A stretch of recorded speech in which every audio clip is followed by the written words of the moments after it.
Hey everyone, it's Scoopman 5000. We're back for another video. Today we're finally looking at Wave 1 of McFarlane Toys Mortal Kombat Classic.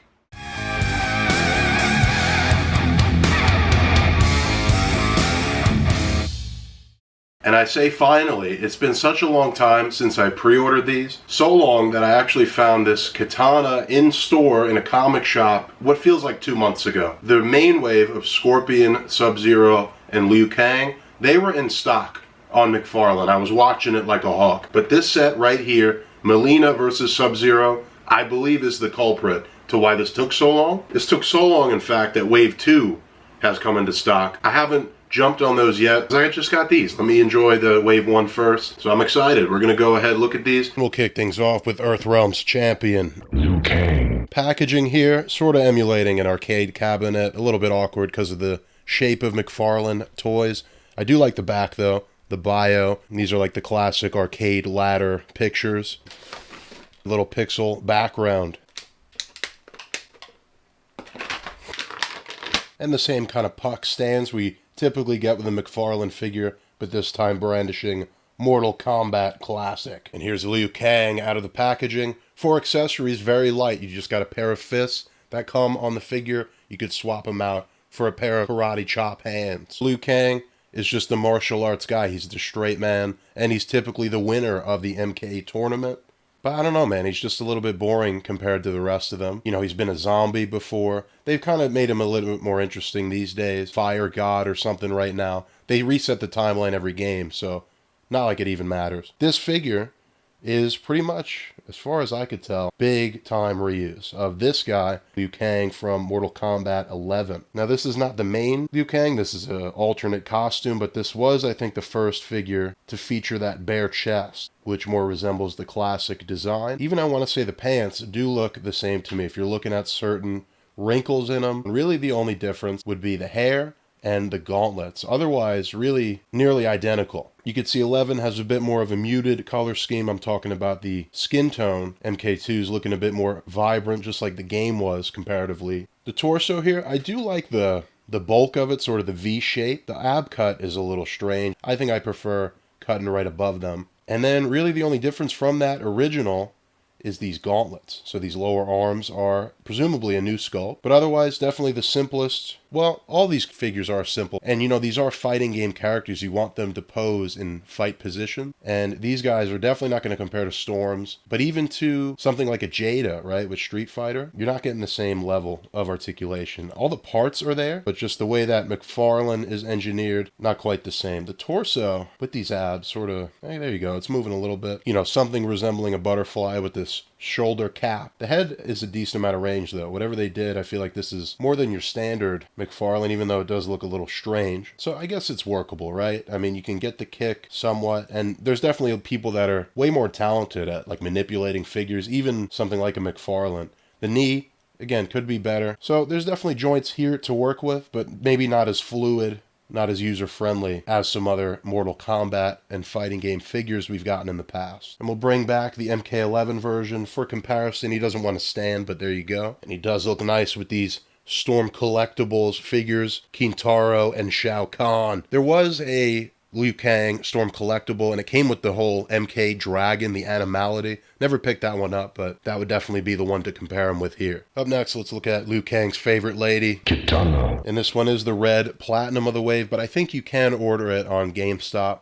I could be wrong. And here we go with Kitana out of the package, and her accessories include her fan blades. One of them is the closed version, and the other is the opened up. But otherwise, again, a very basic figure, very light on accessories. And I think these run $30. So, I mean, take that information what you will. I mean, a wild world we live in here, but a decent looking Kitana figure. Now, when it comes to the lady ninjas of Mortal Kombat, I'm definitely much bigger fan of the MK3 versions. Maybe it's the hair for me. That being said, I'm still glad at least we're getting some female characters, albeit one of them is a red platinum, the other comes in a 2-pack, because Todd's afraid of selling women on card. But then when he does sell them, at least in the DC Multiverse line, they become the most expensive figures in the line. Pretty much the only important painted detail on this figure is going to be those eyes of Kitana. That looks pretty good. Again, to me, it's just the hair looks strange to me, the way it's sort of laying. I guess also this headband. I'm just not used to the MK2 design as much. I'm just not as much a fan of it. Proportions do look pretty good, though, and that can be hit or miss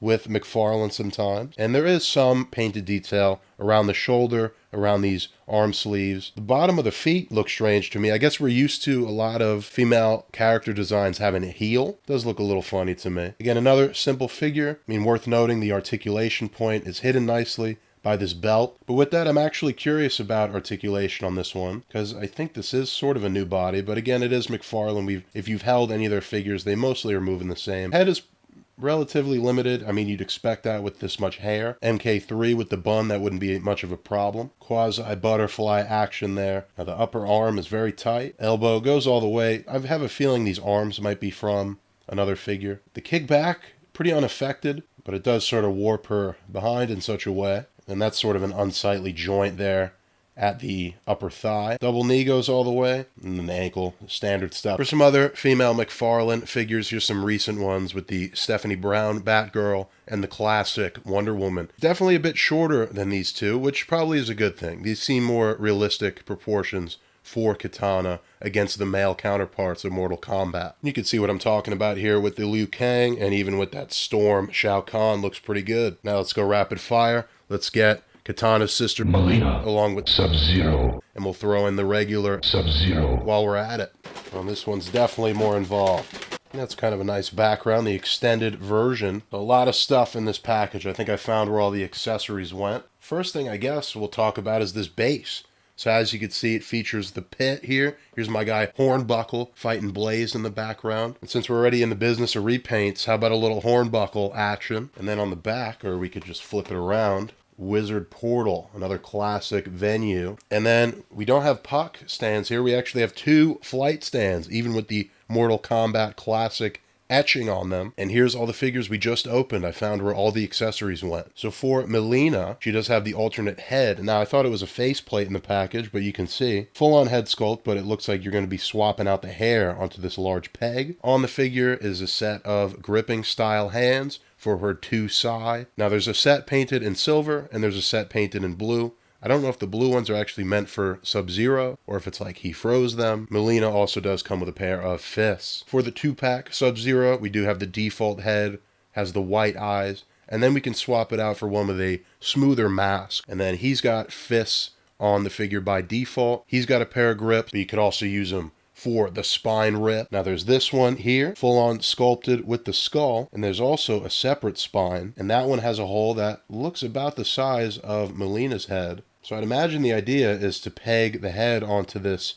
spine, and it's like he's holding the head of his opponent, which is pretty unique. They didn't have to do that. And he's got another alternate hand shooting a ball of ice, if you will. And then for the single packed Sub-Zero, he's got fists on the figure by default, and then an open/gripping pair of hands as accessory. So Mileena, as expected, is pretty much an exact clone of her sister Kitana, as she should be, just done up in the pink color scheme. But no point in really repeating myself on what we just looked at with Kitana, so we're going to move on to Sub-Zero. And here's our two Sub-Zero figures. Again, identical figures. This is the single pack and the 2-pack version. 2-pack version does have the crystal arms, which is a gimmick we see a lot, not only in Sub-Zero figures, but also even in like MKX, MK vs. DC. He's been known to rock that look many times. But I am interested to take this alternate head, put it on our...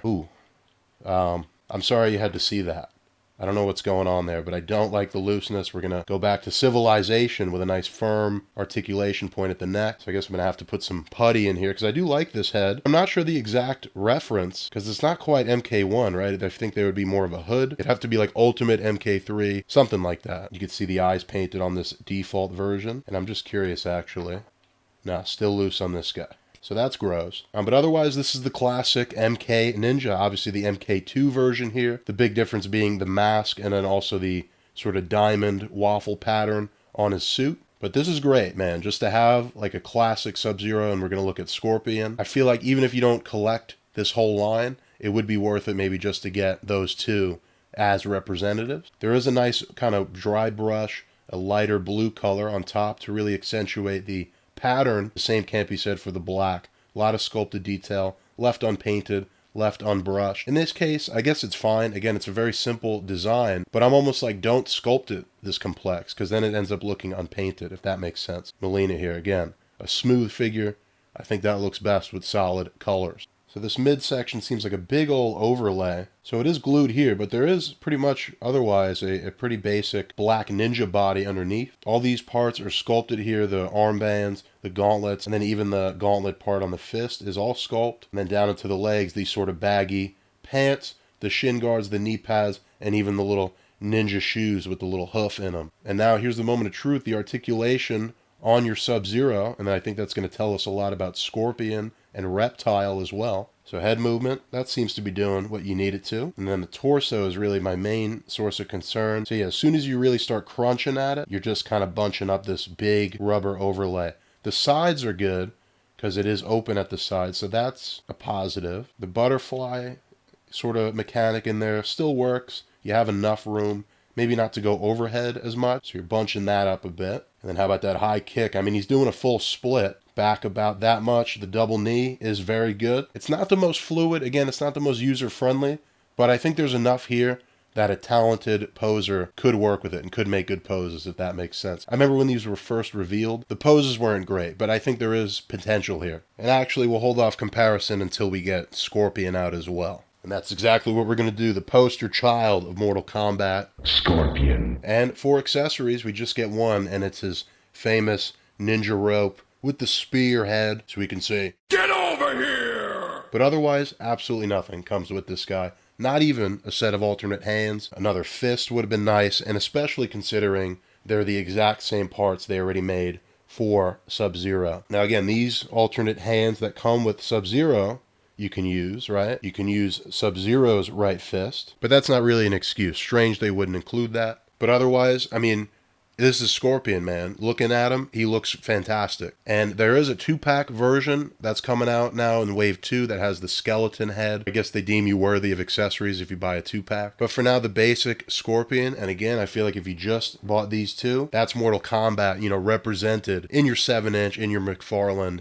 collection. So all the same details in sculpt and everything is identical on this guy. But I think Sub-Zero edges him out, not only just due to my personal taste, but even down to the weathering and the dry brushing, it's absent on Scorpion. Now, I guess it would sort of take away from Scorpion's design, to be fair. Sub-Zero, they gave him a brighter wash. You can't really get much brighter than this yellow. So any wash, I feel like, probably would just make him look dingy, look dirty. And the two of them standing next to each other, it is nice. Again, articulation, setup, everything like that, exactly the same. Probably should have just opened them all together, but there you go. Scorpion, there's your review. And I'm definitely messing this up now. I should have gave Sub-Zero his own comparison. So for Scorpion's comparison, here's 2 Storm collectible figures. So scale's just about the same as these guys, and you could sort of see the evolution from 1 to 2 to 3 in terms of design. And then here's the comparison with the MK11 McFarlanes, the Scorpion, and the Sub-Zero. Don't mind the color schemes, these are just the ones I had handy. Now let's do this. We'll take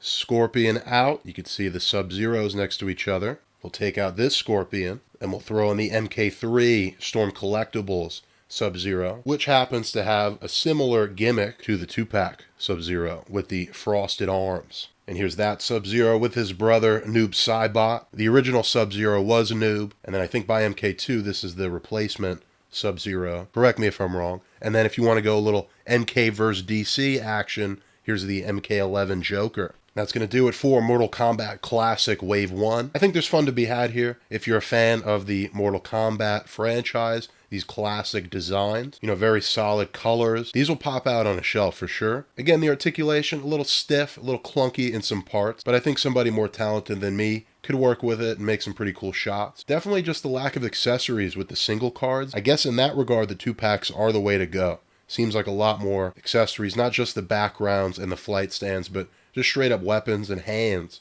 Things that should be standard with a single carded figure. As always, I'm going to leave it off with some pictures. You can check out my whole library of pictures on Instagram, scoopman_5000, and I'll see you guys in the next video.